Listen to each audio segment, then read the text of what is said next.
For today's video mga day, maghahalaman na naman si Inday dahil madaming time ngayon si Inday dahil bakasyon at ang kanyang junakis ang nagbabantay ng tindahan ngayon. Kaya ayan, may time magkalkal ng halaman si Inday. Ipopropa nga natin itong Borsigiana albuco dahil mayabong na siya.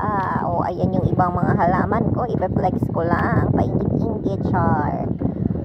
Ito pala yung technique na gagamitin ko dahil nang hinayang ako ikat dahil baka mamatay, matsuki, kawawa naman day, ang hirap-hirap nito buhayin. Bali yung mga ugat na yan day, ipapasok ko lang doon sa plastic bag na may lamang lupa na pinaghalo-halong lupa na maganman kumapit agad at umugat agad yung lupa. Ayan, yan, ganyan ginawa ko, tapos tinali ko na lang kasi wala akong paso na maliit dapat na doon isasalo ko sa mga ugat para pag nagkat ako, buhay na sila, hindi na talaga sila mamamatay.